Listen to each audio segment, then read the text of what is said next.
Have you ever noticed how dawn doesn't just begin a new day, it whispers a chance to begin again?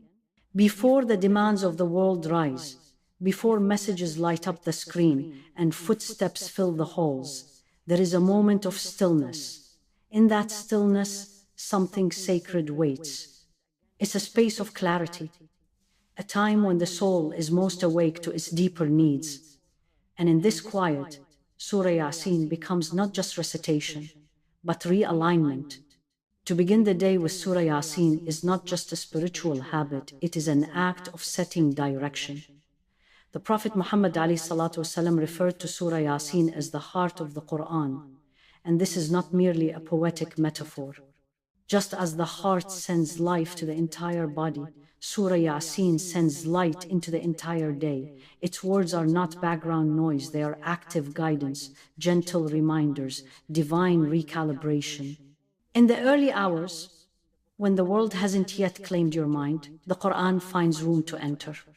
This isn't about perfection, it's not about fluency or speed, it's about connection. Even if the Arabic feels slow on the tongue, even if the eyes pause at every line, the act of turning to the Qur'an in the morning is a declaration. Remembrance comes first. Before the headlines, the deadlines, the to-do lists, this moment belongs to Allah. Surah Ya-Seen meets every heart differently. For some, it lands as reassurance. For others, it stirs reflection. The same verses that once felt distant may suddenly feel personal. That is not inconsistency, it is spiritual intimacy. The Qur'an doesn't change, we do. And it meets us where we are. Imagine sitting near a window with soft light coming in. The world is quiet. You open the Qur'an and your eyes fall on the first verses of Surah Ya-Seen. As you recite, your breath slows, your thoughts soften. You're not rushing toward completion, you're present in the experience. This is worship not as a task, but as a conversation. And like any real conversation, some days you'll feel it deeply. Other days you'll simply show up. Both are valid. Both are seen. Both are sacred. Surah Ya-Seen speaks of creation, messengers, resistance, resurrection. It reminds us of the unseen systems that surround us, the sun's orbit, the alternation of night and day, the ships that sail the seas by Allah's permission. These are not random facts, they are signs. And dawn is when these signs are most alive. The sky changing colors, the air crisp, the light gentle. Reciting during this time doesn't just connect you to the Qur'an, it connects you to the rhythm of creation. This rhythm is intentional. Nothing in nature rushes, but everything moves with purpose. The sun does not compete to rise faster. The moon does not struggle to stay full. They follow a course given by their Creator.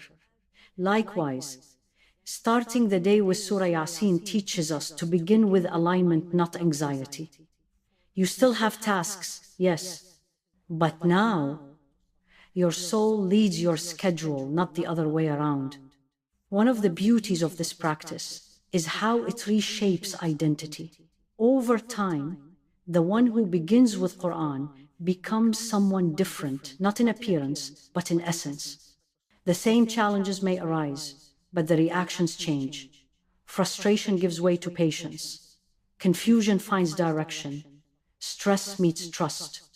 You begin to notice the verse you recited in the morning returns to you in the afternoon, not as memory, but as meaning. And meaning is what we're all truly seeking. In a world full of noise, Surah Ya-Seen becomes a filter. It separates what matters from what merely demands attention. It pulls the soul out of autopilot and reminds it of its origin and destination. To him is the return. This simple statement reframes ambition, softens fear, and lifts hope. This is not about withdrawal from life. It's deeper participation with more presence, more purpose, more inner stability. Surah Ya-Seen in the morning does not ask you to escape the world. It invites you to enter it with clarity. The same schedule feels less heavy. The same goals feel more anchored. Why? Because your orientation has shifted. You're not moving aimlessly. You're walking with remembrance. And when that remembrance becomes habit, life begins to bloom differently. Some habits are built not through force, but through love. The one who returns to the Qur'an each morning does not do so to tick off a task, but to realign something inward. The habit of reciting Surah Ya-Seen at the start of the day isn't a command from others, it becomes a quiet invitation from within. It calls gently, not urgently, but with a kind of spiritual magnetism. And in answering that call, something beautiful starts to take shape. At first, it may begin as a whisper of responsibility. You tell yourself, just a few verses today.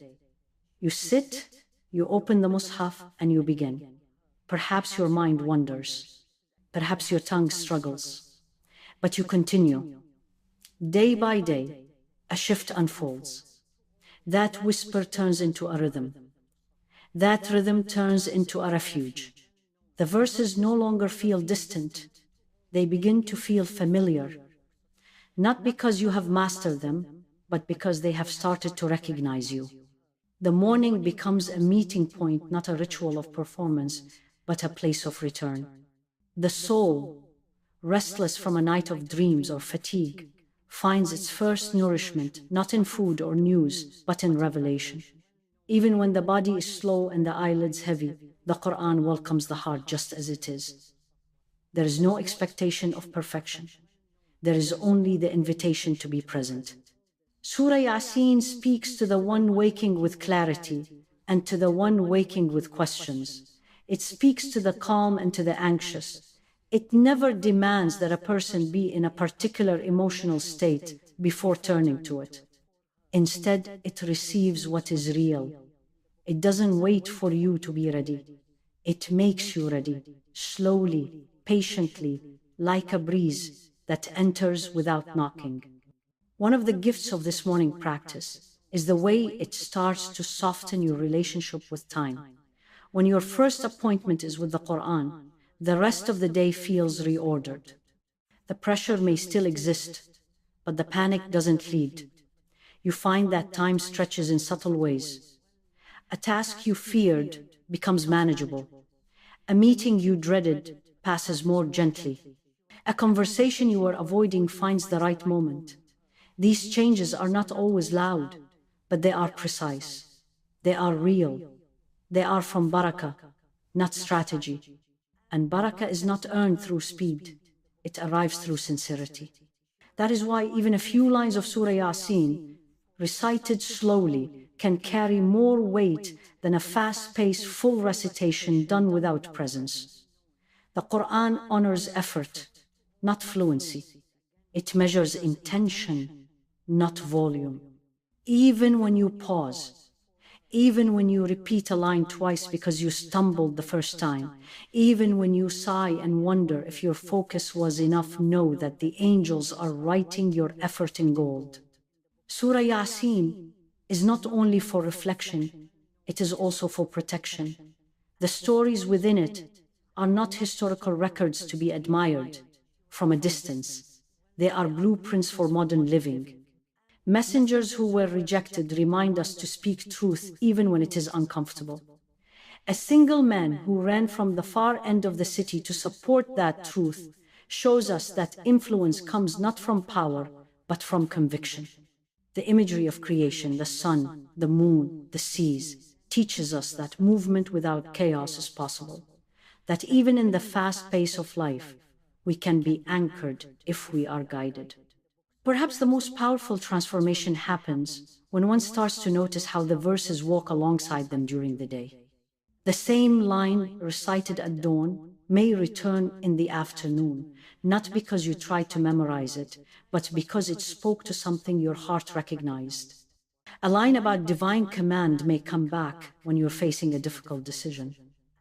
A line about resurrection may comfort you when you feel unseen.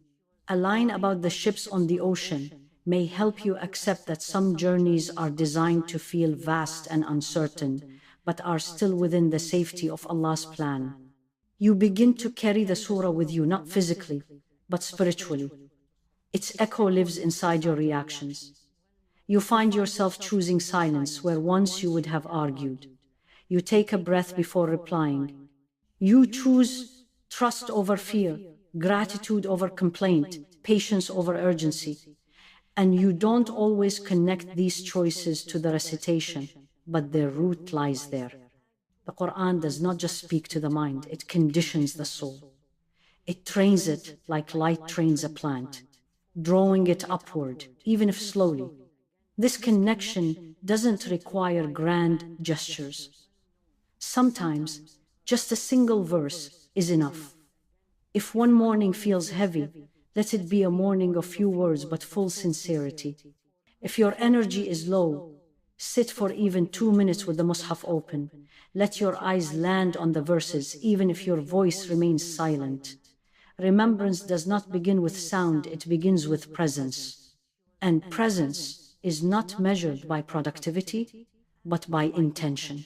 In this routine, you may begin to notice how the Qur'an responds to your internal state without needing to be explained. It knows when you're grieving. It knows when you're overwhelmed. It knows when you're hiding. And it never shames you. It meets you. It holds you.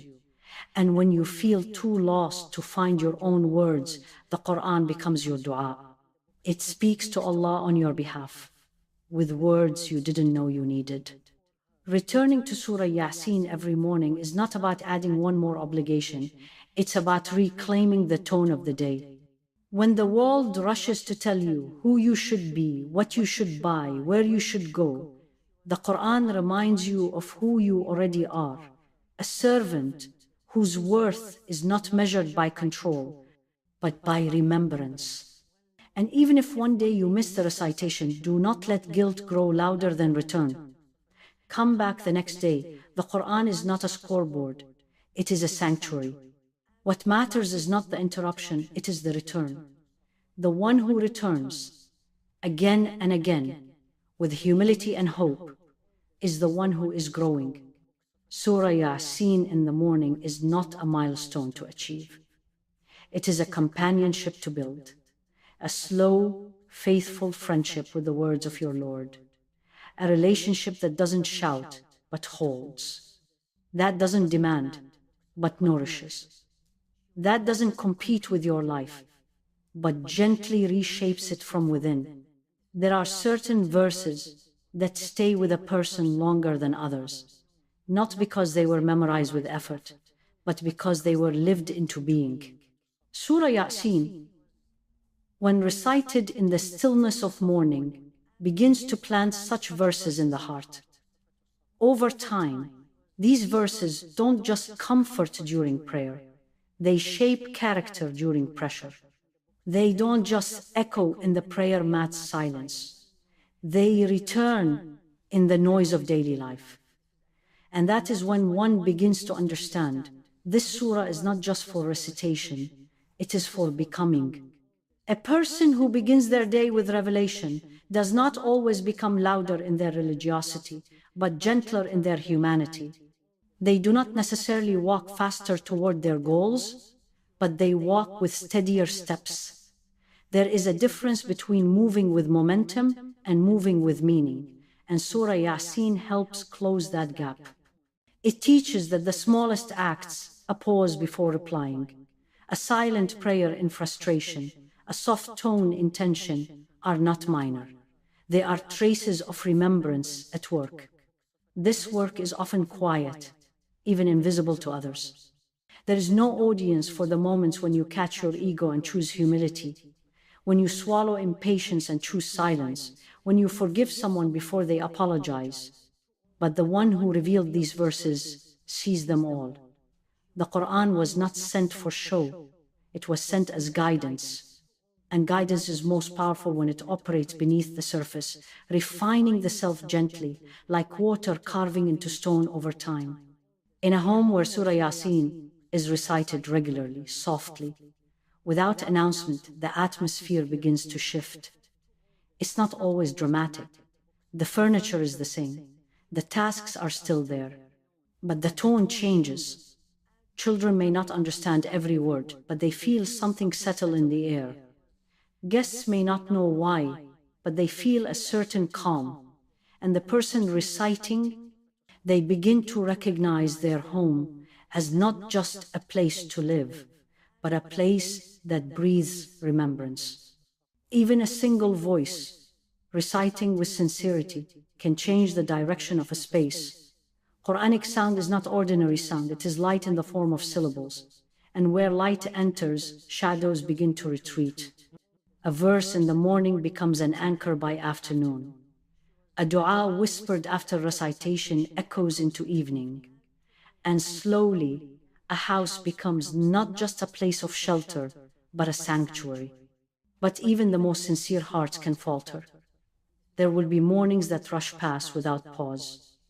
Alarms will be missed. Responsibilities will demand immediate attention. Guilt may creep in. On those days, the voice inside might whisper, "You've broken the habit." But remembrance is not a contract, it's a relationship. And relationships are not built on flawless performance. They are built on return. So return without drama, without self-punishment, just return. The beauty of the Qur'an is that it does not close its door to those who missed yesterday. It opens wider for the one who shows up again with humility and longing. What matters most is not how long you've been consistent, but how willing you are to come back. The Qur'an honors those who return, and Surah Ya-Seen welcomes with the same mercy every single time. As the days pass, you may begin to realize that the verses are not just sounds anymore, they're becoming your language of living. You recall them not just in prayer, but in conflict. You hear them when tempted to cut corners. You remember them when something beautiful happens, and slowly, without effort, you find your inner voice being shaped by divine wisdom rather than worldly reaction. This is how remembrance transforms into character. Not in slogans, but in choices. Not in declarations, but in responses. Not in public, but in private. And when life becomes uncertain, as it always does, Surah Ya-Seen becomes a refuge. Not as an escape from responsibility, but as a reminder of who holds all outcomes. It does not remove hardship, but it carries the soul through it. It does not eliminate fear, but it rearranges it, reminding the heart that nothing drifts without Allah's permission. Appointments may shift, plans may break, people may disappoint, but one who walks with verses at dawn walks with a compass, even in the fog. The surah's imagery of resurrection also realigns daily motives. It whispers in your choices, what will remain beyond this moment? Which words will echo? Which actions will outlive you? Suddenly, ordinary routines, serving a meal, speaking kindly, finishing a task with excellence, take on eternal weight. Because you're no longer living just for this hour, you're living for the return. And in that return, you begin to find freedom. Freedom from needing to be perfect. Freedom from comparison. Freedom from outcomes you can't control. Surah Ya-Seen reminds the heart, you were not created to carry everything. You were created to remember the one who does. Let this habit stay gentle. Do not try to force it into a mold of performance. Some days a single verse is enough. Some days the entire surah flows effortlessly. Some days you just sit in silence beside the book. All of these are valid. All of these are remembered. If there is one verse that could summarize the spirit of this entire journey, perhaps it is the one that says, His command when He wills a thing is only to say to it, be, and it is. You do not need to create peace by your own effort. You need only to seek it sincerely. The one who gave life to the sun and clarity to the moon can give ease to your morning and guidance to your heart. Your part is to begin. His promise is to respond. And when you do, speak to him in the way your heart knows best. Let the moments after recitation be moments of honesty. No script is needed, just sincerity. Thank him for what is present. Ask him for what is missing. Confess what feels heavy. Admit what feels hopeful. The Qur'an prepares the heart to pray. Let it be your starting point, not your conclusion. If today you are seeking a sign to start, this is it. Begin tomorrow. If you already started and stopped, begin again. If your life feels full, guard a small beginning. If your life feels quiet, fill it with a generous beginning. Stand, wash, sit, recite. Let Surah Ya-Seen be the first voice you hear in the day, and let its echo carry you through whatever follows. The one who gave you this longing did not place it in you without purpose. He placed it as an invitation. And when you respond to that invitation, even with a trembling voice, even with a sleepy mind, even with a broken heart, he listens, and he gives, and he guides, again and again. So return, and let the Qur'an be your rhythm. Let remembrance be your foundation. Let Surah Ya-Seen be your light before the sun even rises. And when the world begins to move around you, you will already be anchored, rooted in revelation, walking in trust, living in meaning.